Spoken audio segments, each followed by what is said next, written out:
involved in for neurological research for the past 25 years. And Nicola and I were speaking about the change in the way research is undertaken. So compared to 25 years ago, there is so much more partnership between patients and researchers. So it's not a one-way flow of information or contribution. It really is the research is a partnership from the very beginning. And that's why it's so exciting for us to share our research with you because we're hoping to include your feedback and your ideas and suggestions into the direction of this research. So what I'd like to do in the next 20 minutes is first outline a little unique aspects of the eye, then talk about the role of the eye in MS, talk a little bit about my research, which has brought me to this point in looking at MS, look at eye movements as a marker of neurological disease, and then talk a little bit about our eye tracking research that is being undertaken. So let's first talk about the eye and the brain. So if we're talking about the eye and the brain, first we need to talk about the whole body. And so when we look through the whole body, we can see that every organ knows its place. The heart pumps, the lungs breathe. Well, the liver manages with our lifestyle choices. But the brain is very unique in that other than staying in its shell, it decided to grow an outpost. And this outpost grew out of the same structural material of the brain to see the world, and that's the eye. And that's one thing that we always seem to overlook is that the eye is actually part of the neurological system. It is embryologically part of the brain. It is the part of the brain that has grown out to become visible for us to see. Now, the brain sits inside a vault, which is the skull. And we all know it's very difficult to see inside the skull. You either have to go through an MRI machine, you need electrodes on the brain. So it's very difficult to see what's going on inside the skull itself. But the eye offers us a window into what's going on inside. We can look inside this vault and examine the brain by just looking at the eye. So the eye is in a way like the security camera that tells us what's going inside the vault, which is the brain. And that is the premise of our research. And what I'd like to share with you today is what the eye tells us about the brain in MS. Now, we've known for a long time that the eye tells us lots of different things about all sorts of diseases that affect the whole body. In the top diagram you see there, you can see that you have evidence of diabetes, which we all know occurs in the eye. There's also evidence of, in the second top photo, there's evidence of hemorrhages, which gives us a clue about leukemia, which can manifest in the eye. The bottom picture, if you see that little white dot blocked in an artery, you can see that's an embolus. So that's a plaque that's broken off from the carotid artery and lodged in the vessels of the eye. And that tells us someone has vascular diseases. If you can look at that up close, you can see that little artery there. So we've known for a long time that the eye can tell us about things that's happening in the body. And the last photo actually shows us of a picture with a patient with syphilis, and that can manifest in the eye. So the eye is really a window to the whole body. We've known that for centuries, but the role of the eye in telling us what's happening into the brain is only starting to emerge. Now, those of you in the audience today, many of you will understand the eye and multiple sclerosis. I don't need to tell you about this. You already have experienced it firsthand. And in fact, the original description of multiple sclerosis mentioned the eye and linked the multiple sclerosis and quote unquote the feebleness of vision in 1835, linking the connection between these two conditions. And inflammation of the optic nerve or optic neuritis is often one of the first manifestations of MS that people experience. And even the early observations was that the optic nerve or vision is affected in MS. So that can occur through inflammation of the optic nerve, as we see in vision loss, but it can also occur in different ways. Some patients with MS experience double vision. Some people have shaking vision or blurred vision because of nystagmus, because of the pathways that control eye movements become inflamed. And then there's a phenomenon called Uthoff's phenomenon, where when a patient with MS is in a hot environment or hot shower, undertakes um, excessive exercise, their vision can blur. And that's because conduction changes when the nerves are heated. And vision, because it's such a highly metabolic structure, is often the first structure to be affected in this Uthoff's phenomenon. So the eye and MS are inextricably connected. It's not just one process, it can affect the entire process of the brain. When the optic nerve is affected in MS, we see many different clinical signs. We can see a decrease in vision. In an episode of optic neuritis, there's often an initial drop in vision, and then the vision gradually improves to a level. Sometimes it doesn't return completely to back to where it was, but most of the time with an episode of optic neuritis, it can um, uh, obtain levels very close to where it would started. Some people have more stuttering course, so that when they have an episode of optic neuritis, it improves, but it doesn't improve completely. And then if they have another episode, they get a drop in vision, and then it improves a little again. One of the most sensitive features of optic neuritis caused from MS is the loss of color vision. And often, if you, even though the visual acuity improves to 20/20 levels, if you talk to patients with MS, they'll say that they may notice a slight difference in the brightness or the saturation of red. We call that red desaturation. We can often tell if a patient has had MS by looking at the pupils, and that's what an RAPD stands for, relative afferent pupillary defect, where the pupillary response in a patient who's had an episode of optic neuritis is different between the affected side and the unaffected side. And of course, we can measure the amount of vision loss through visual field defects. And many of you will have had a visual field test, which kind of maps the pattern of visual field loss. So these are things that the patient with MS notices. So what does the ophthalmologist or the eye doctor with MS notices? Well, sometimes when we look at the back of the nerve, we can see optic nerve head swelling. Sometimes we can see some abnormality of the retinal vessels, but the vast majority of time, we may see nothing. The eye will look normal to us initially, and it's only with time, if the becomes permanent, do we see changes with MS. So MS is one of those unique conditions that a patient can present to the emergency room, have significant, profound vision loss, and the doctor can look and not see anything. Often the only clue is the relative afferent pupillary defect, where the pupil is slightly abnormal. When we do investigations, we can see that the patient is not seeing everything. In the diagram you see there, the areas of black are the areas that the patient is not seeing. And then you can see with this study that was done that there's multiple patterns of vision loss that can occur in MS. You can lose the top part of your vision, the bottom part of your vision, the central part of your vision. It really is not one pattern that distinctly tells us that the diagnosis is MS. And here is a photo of what we see at the back of the eye.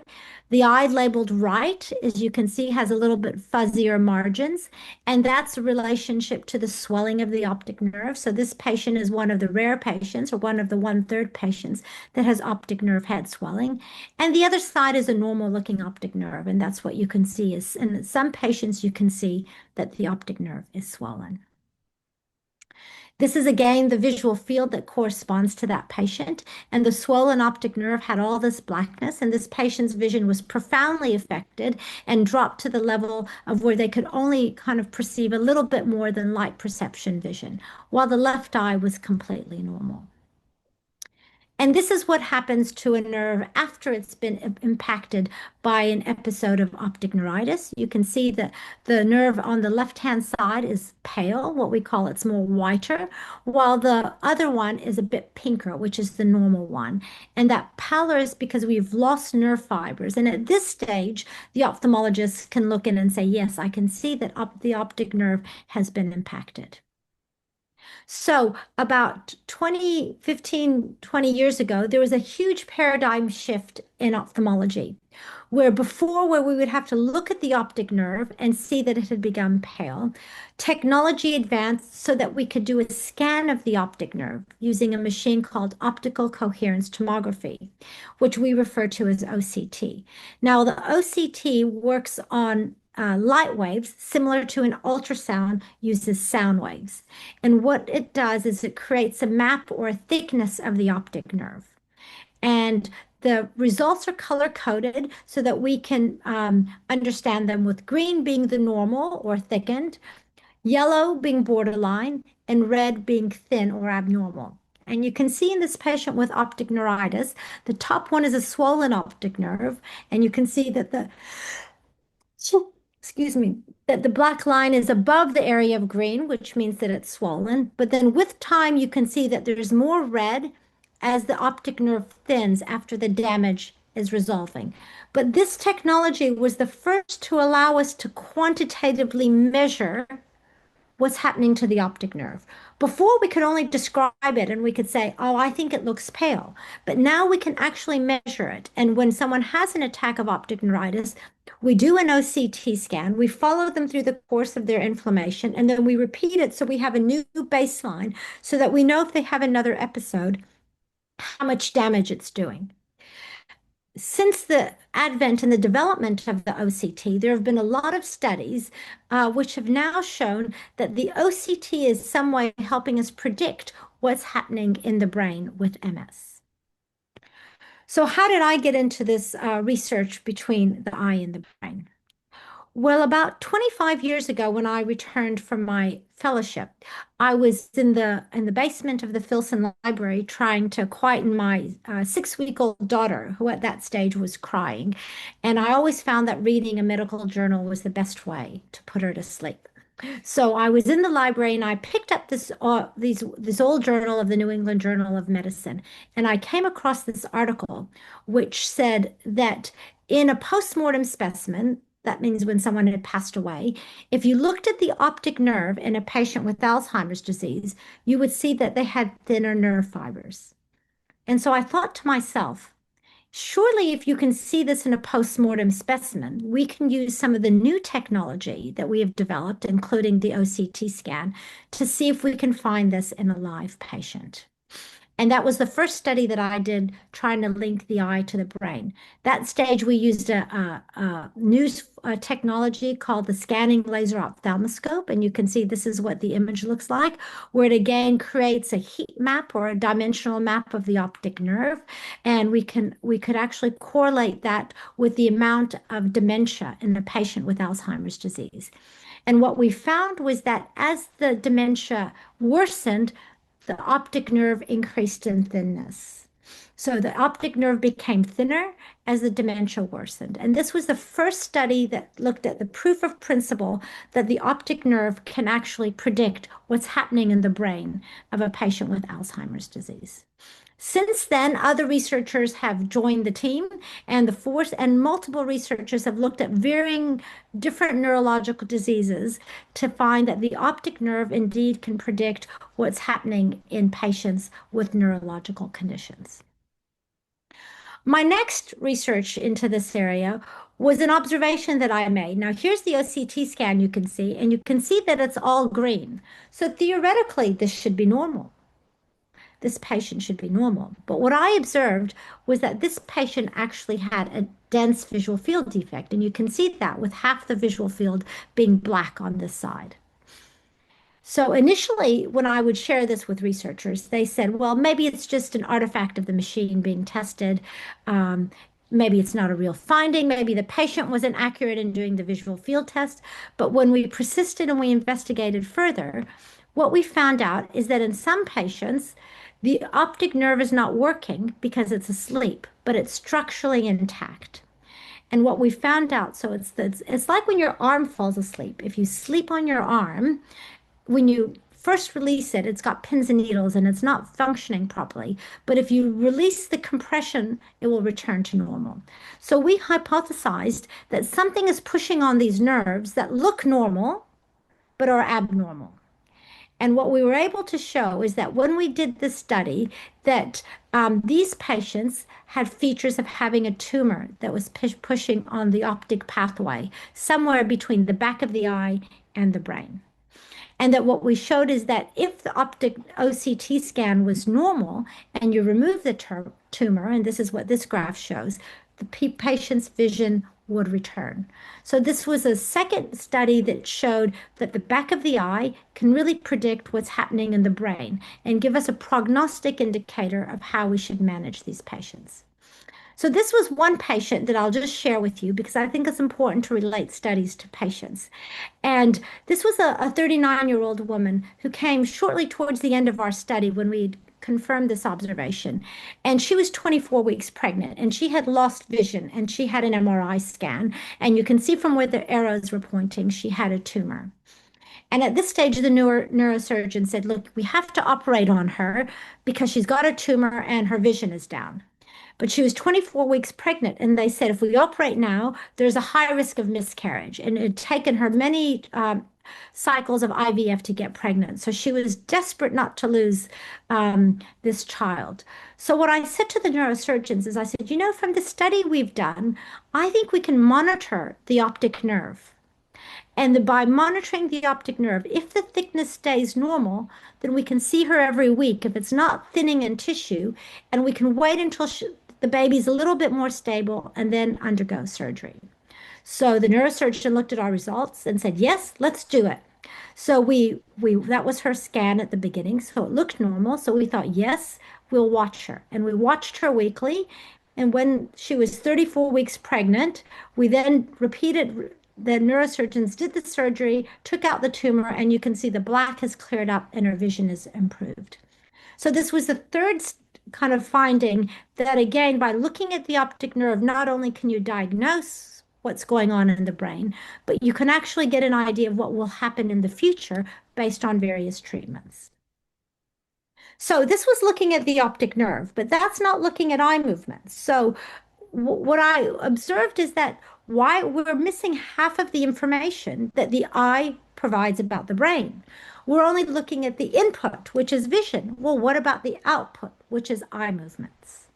Now, the problem with eye movements, as many of you know, it is very difficult when none of you would have had a test that measures eye movement. In fact, if you go to your doctor, we're using our finger to test eye movements. And you'll see this in scans, you know, and looking at sports physicians when they're looking at see if someone has concussion or we have to use our fingers. So while examining the optic nerve, we had this very sophisticated technology, which you see on the left here, which now provided a quantitative measure of the optic nerve. The clinician was still limited to following eye movements with their finger in terms of analyzing that part of the information that the eye was giving about the brain. So this was very frustrating because, of course, as we know from the studies that showed us what the OCT, what the wealth of information the OCT can provide far beyond looking at the optic nerve, I knew that there was information that eye movements provided that must be much more in depth than what we could find by looking at the finger. Now, this is not new. We've been doing studies on eye tracking for many, many years, and this is some photos from an old eye tracking system that was set up to get recordings from the eye movements. Now, I'm not sure how many people in the audience would volunteer to have this test done on a regular basis, but you can see it's not that pleasant, and often it took 45 minutes to an hour to get these traces, and so it was not very practical. While we could do recordings in the lab and find that yes, patients with MS had some limitations with eye movement and various other neurological diseases, it did not translate into something that was readily available and accessible to patients in an acceptable way. Then when one of my PhD students, Matt McDonald, who's wearing these goggles, came to me and said that he wanted to do some research. And I said, you know, Matt, I'm very interested to see if we could understand if there's a way to quantify eye movements, very similar to what the OCT provided to the optic nerve. And so we initially set out using a very basic rudimentary pair of goggles that you can buy as an open source system, just to look at a proof of principle to see if there's any way we could map out eye movements in a more objective way. And the first group that Matt looked at for his PhD was looking at concussion. So those of you who may know about concussion will know that when you do an MRI of the brain, often concussion doesn't appear.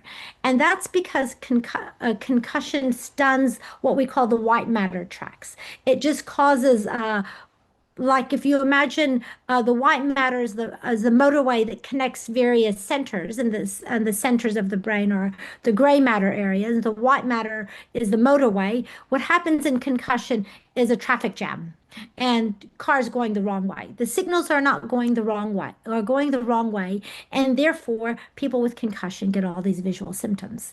And many of you will recognize from what I'm saying is that actually similar processes happen in MS, and I'll come back to that in a minute. But what Matt set out to do was to do a proof of principle test with concussion. So he worked with the Matai Research Institute in Gisborne and the Gisborne First 15 rugby team were volunteers, and they underwent an MRI and an eye tracking and a mouth guard at the beginning of the season. And then if they had a concussion, they went through all those tests again, and then all of them went through the tests again at the end of the season to see if we could find a difference. And here is the kind of the test that Matt initially did. So you can see the one that's labeled healthy trace. The red and so the pink dot and the green are fairly well coordinated together. But if you look at the pathological trace, you can see that the green and the pink dot do not match up. And sometimes the green dot is all over the place, it's tracing it and it's not coming back. Now, this is not visible to the human eye. If you test a patient with concussion, you move your finger down, up and down, they will not see these changes. But when you eye track them, you could pick up the abnormalities. And then what we noticed is that when we eye track them and we produce the trace, you can see the one at the bottom, that there was these abnormalities where the arrows are that were in patients with concussion, but they did not occur. Those big jumps did not occur in normal patients. And what we noted is that after the concussion, there was a lot of these microsaccadic intrusions, square wave jerks. And then with time, these resolved. And that correlated with their changes. Now, in this study, we did very complex and sophisticated MRI techniques called diffusion weighted MRI techniques, which is a much more complex sequence that's done, takes a bit longer in the scanner, but the patients, they were young, they were very cooperative, and we were able to correlate that these microsaccadic intrusions correlated with changes in the brain. So how did this bring us to the eye movements in MS? Well, as you will know, MS also impacts the white matter tracts in the brain. And when you have an MRI, these are described as plaques. You can pick up active plaques and you can pick up old plaques, but you actually have to go through the MRI machine. And many of you will know that you have MRI regularly so that they can pick up these plaques, and that decides whether you're responding to your treatment, or whether you need to change your treatment, or whether the disease is progressing. We do see some changes when we look at a patient with MS, but these are big changes. These are not subtle changes. These are changes in kind of more advanced MS, and often even in patients with subtle MS, they will have abnormalities in eye movements that they don't even notice. And that's because there's areas, what we call silent plaques or silent areas of inflammation, which do disrupt the motorway, but are not visible to the patient in terms of symptoms or to the doctor in terms of examining them. So we've then taken our research and now we've started to trace patients with MS. And again, this is just a few tests that I will share with you to show that if you look at the top here, you can see in this patient, the green is the target where the patient is supposed to be following. This is a 30-year-old. And you can see that there's these areas of red where there's little jumps. And you can see down here as well in the lower trace where there's this big jump. not visible to the human eye. And if I show you the human eye here, you can see the eye moving back and forth. It looks completely normal. But when you measure it at this fast frame rate of 500 frames per second, you can actually pick up these subtle movements. This is another patient similarly, and you can see again the same pattern to have these red little intrusions or square wave jerks that occur in patients with MS that we can pick up. And again, if you were to look at the video of the human eye, you wouldn't even see this because this is where the patient is just looking straight ahead. Now they're starting to move to the side, but these little deviations in the red scan are actually when the patient is trying to what we call fixate and to look straight ahead. And again, you can see this is a pattern on a few patients that we can see. This is an older patient, and you can see they have a lot more of these intrusions, which suggests that they have more significant disease. So this is the area where we're looking at investigating now, is to look at the study, is to see whether we can now start to form better correlations between what's happening in the eye in patients with MS and what's happening in the brain. So the eye tracking team, and I was going to go along to the eye tracking team, this is our I Spy research team. So Matt McDonald is still involved, and we've got some other researchers down below. Guy and Yaniv are our software engineers, and Jackie and Akash are our research scientists that are working with us. And Claire is our manager who's managing the team with us. And together we're trying to look at these eye tracking movements to see if there's a difference.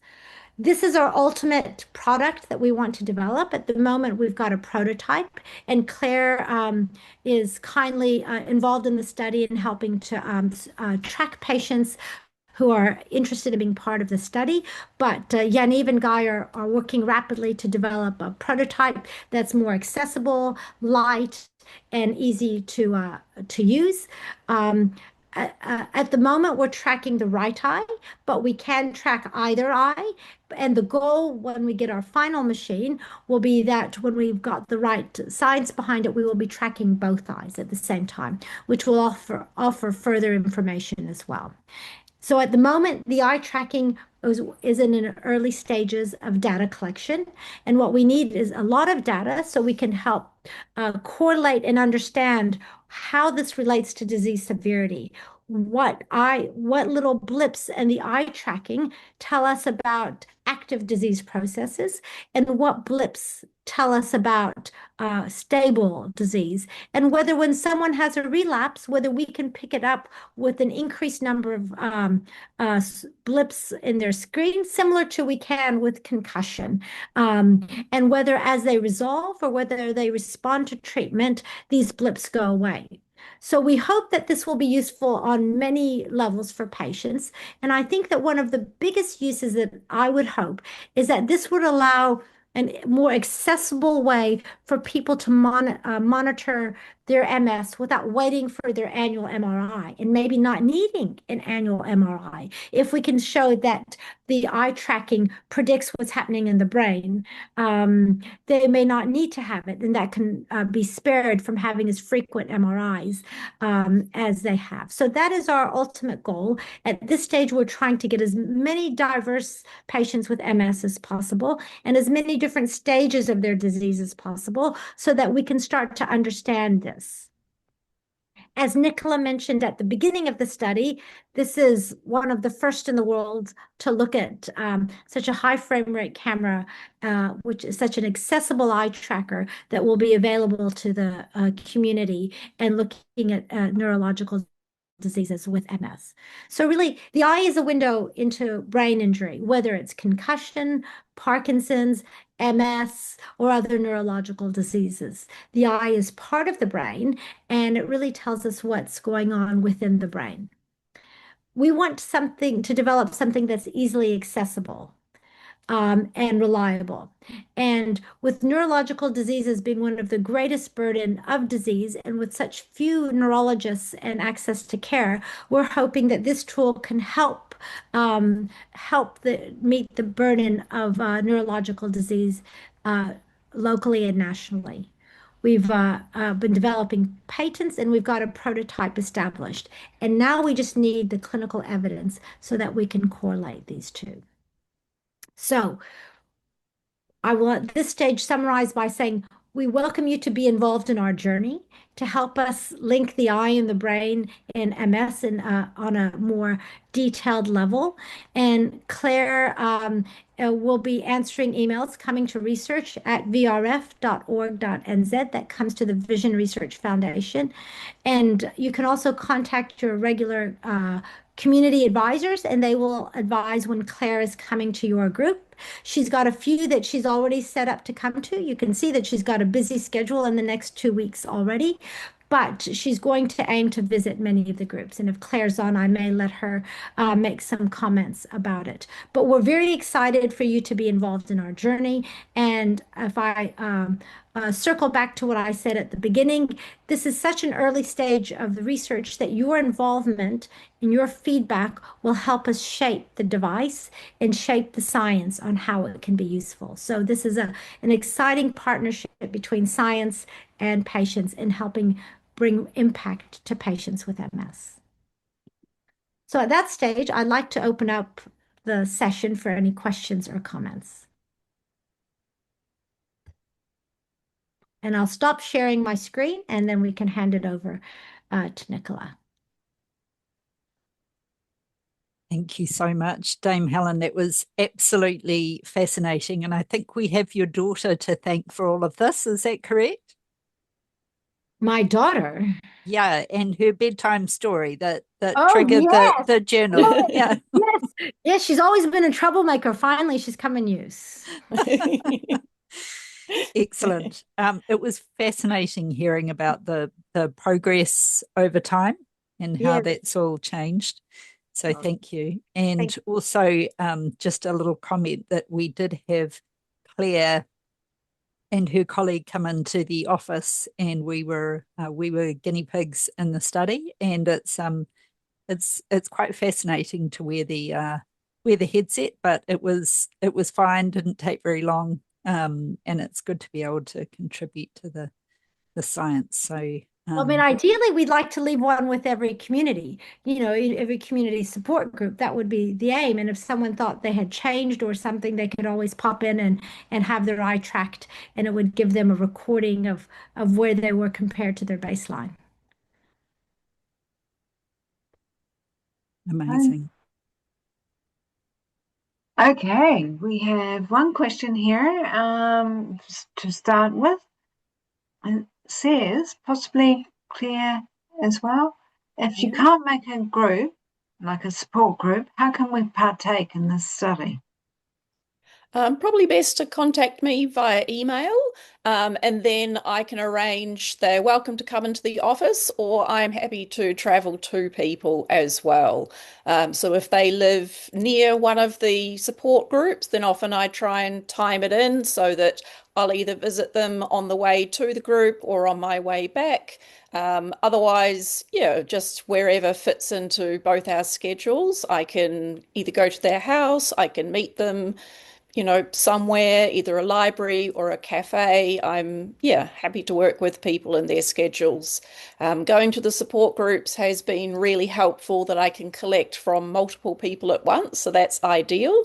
But I do understand that not everybody is able to get to those groups, either from their schedule, or some people don't feel well enough on the day or may not have transport if they don't drive. Yeah, I'm happy to work with people. Fabulous. Okay.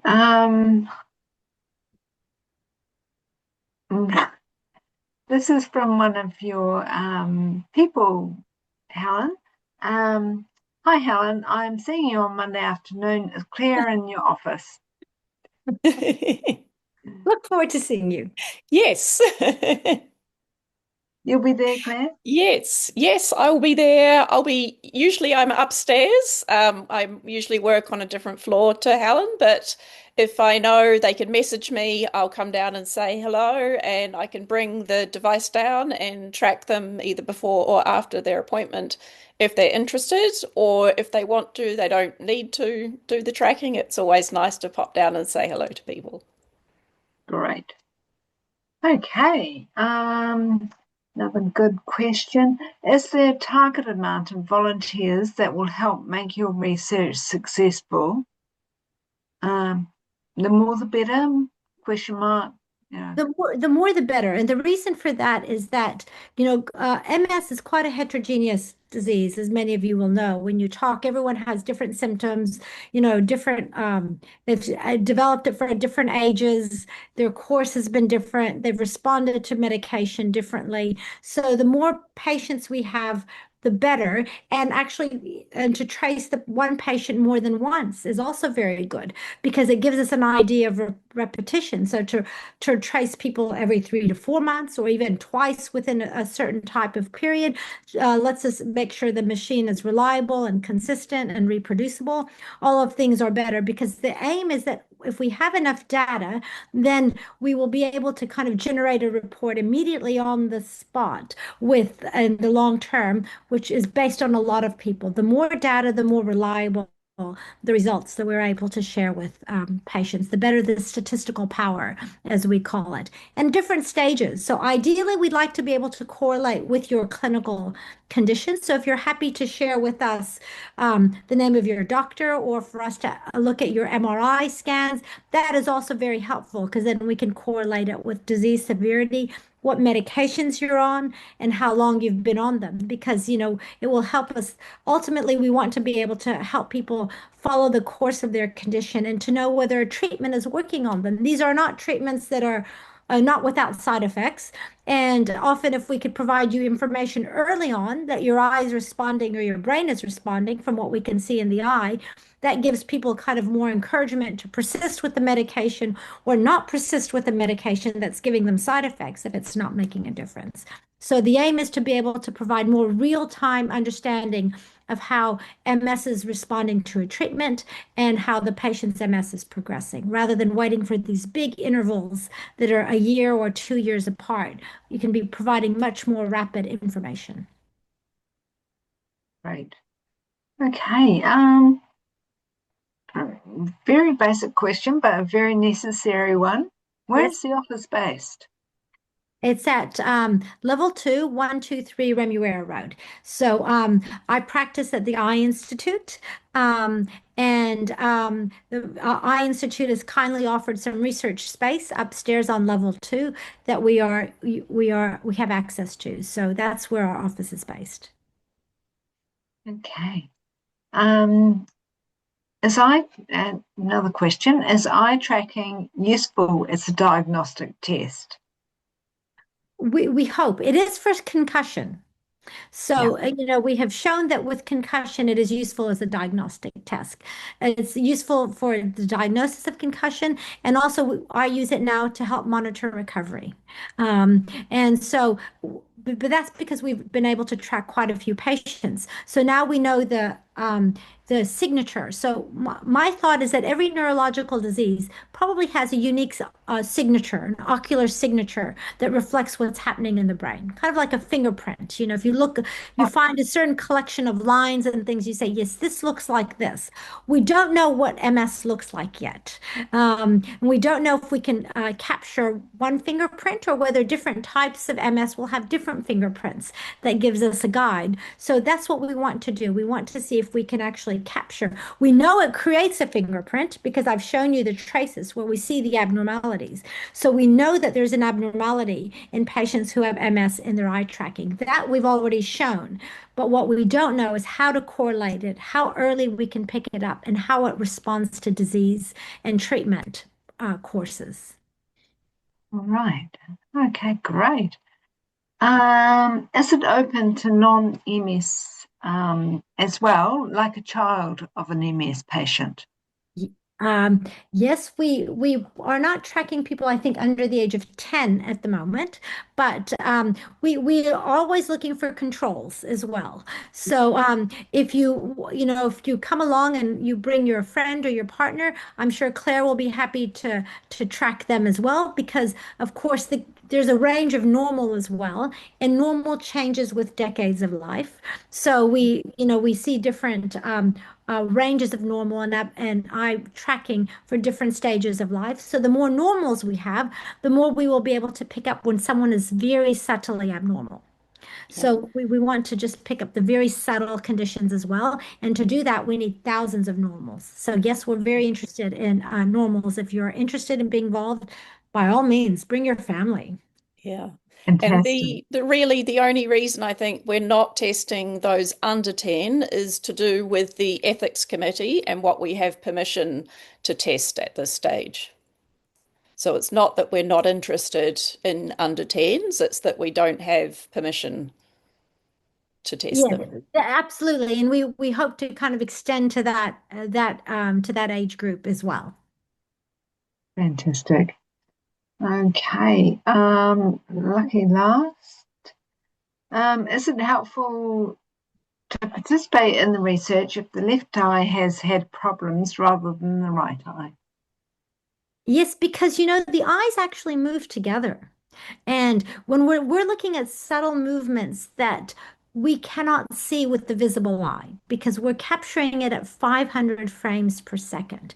So that's faster than any iPhone measurement of eye movements. That's faster than any other technology available out there. So what we're looking at is such subtle movements that are not visible to the human eye. So both eyes are moving together. Even if one eye is bad, the other eye will be moving one way or the other. So it will be abnormal if one eye if the brain is abnormal, the messages are coming to both eyes. So it hasn't much to do with vision as much as it has to do with eye movements, and the eye movements are usually together.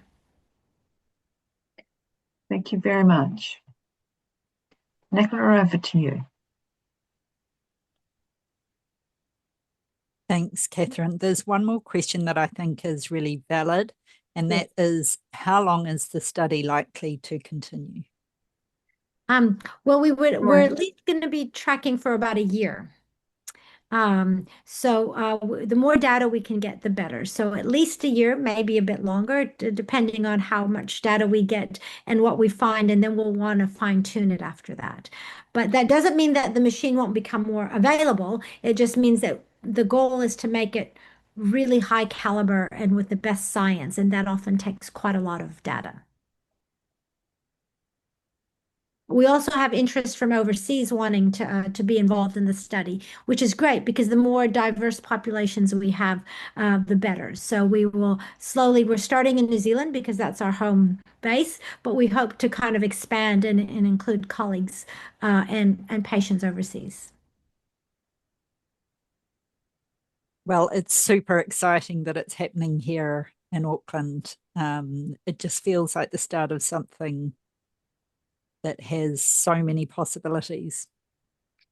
Yeah. I think that's really nicely put. I agree. I'm very excited about this.